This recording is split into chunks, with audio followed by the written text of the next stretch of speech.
welcome back to my channel.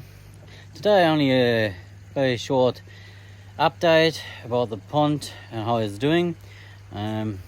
First I wanted to do this video with my ground pond update, but I'm still not far enough to finish that video, so I just thought I'd give you a little update on the main pond, how it's going, and yeah, I'll swing you around and let you see. Yeah, here's the pond and it's all good. I'm very happy with the water clarity. The sunshade sail was worth installing. The floating algae from the walls is just hardly to detect anymore. Still, of course, a little bit left, but yeah, most of the algae has been eaten away by the koi's. Everything that was on the wall, there's still a little bit left, but yeah, I can live with that. And you will always have, of course, algae in your pond. You know, so quite happy there. And the waterfall over there, it's working fine. And yeah, I discovered how to clean these rock steps. Just a nice brush, or whatever, the banister brush with a stiff one, and just rub over them, and that cleans them really good. So I just probably have to do it every maybe twice a week to just minimize it. Because when I did it this week, it was quite a bit, and yeah, it clouded the water for an hour. But no, it's working very, very good, and I'm very happy with what it's pulling out of the water. However, the last couple of days I thought about a few things, and the one thing I had a problem with is the feeding on this corner here. They're feeding very well, but I had to change the feeding times to late afternoon to night time. So now what happens, they're getting the first small feed at 4 o'clock in the afternoon, then the bigger ones at 6, 8 and 9 o'clock in the evening, because it's the only time they won't eat. If you feed them earlier, I tried it a few times, they're not touching it. And I don't know what is it, if it's the area that they're not feeling safe during the daytime to eat there. So what I made a decision basically the last 2 days. I was thinking about it, and instead of putting that pump and sucking it from the middle out there, what I will do is, to keep my power efficiency on this pond, I will take the little 20,000 liter pump from the pump chamber over there. I will delete that one, take it out, and connect it straight to the skimmer. So basically what I'm talking about is, at the moment this skimmer is the third pipe that goes into the main filter, and it sucks all from over there. And so yeah, two things. I wasn't really happy with the draw. It skims the surface, but not very, very strong. It does it, but it takes a while.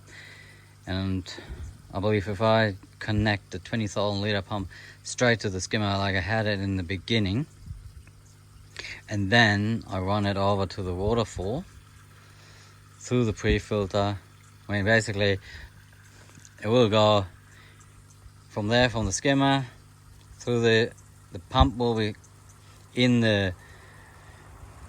basically in that dry area of my filter chamber, connect to the skimmer, then run under the footpath. The piping will run under the footpath up to the flower bed, and then, as I said before, I will build that planter basket trough up there. Then that goes first in the pre-filter, then into that planter trough, and from there down the waterfall back into the pond. So that way I don't have to use a third pump and then use another 100 watt or something. I can still stay on my 200 watt I use at the moment at total for this pond. So because those two pumps I have now, they're running all together on 65 watt. The main one is running on 20 and the small 20,000 is running on 45 watt currently. I might have to amp it up when it goes to the skimmer to get roughly trying to get 10,000 liter drawn, but that would be then maybe going up maybe 10 more watt to achieve that, and I can live with that. But just for the sake of just keep it in line with my philosophy of having the least power consumption on the pond, and it is achievable as I've proven with this setup here.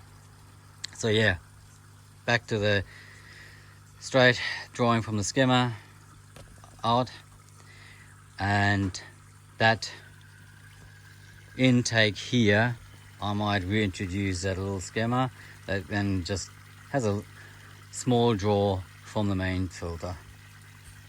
And if the draw is not strong enough, I'll just keep it deleted. It works fine either way. But yeah, that's the plan after the growing pond. That's how I will now design or change the setup of the filter. Yeah, that's all from me. Short little video update. The fish are doing all fine. They're feeding about 250 gram a day. So maybe not a lot compared to other koi keepers out there, but that's what the koi app or koi control app is. That recommends about 200 gram. The 250 I get when I'm home, when I'm giving them additional hand feeding. Otherwise, I'm dead on the money with 200 gram coming from the automatic feeder. Good. That's from me here. Thanks for watching and enjoy your hobby, and see you next time. Bye. One more thing I forgot is another reason while I'm changing that skimmer to get a straight pump on it. I mentioned it in between, had something to do with the feeding, and it has to do with the feeding. That's the second reason for changing it that way. And what I mean with that is, if I have a pump on that skimmer, I can connect it to a timer, and then that pump can stop skimming the water while the fish getting fed with the automatic feeder. So that's another advantage of putting the pump straight on the skimmer and not run it over the entire system.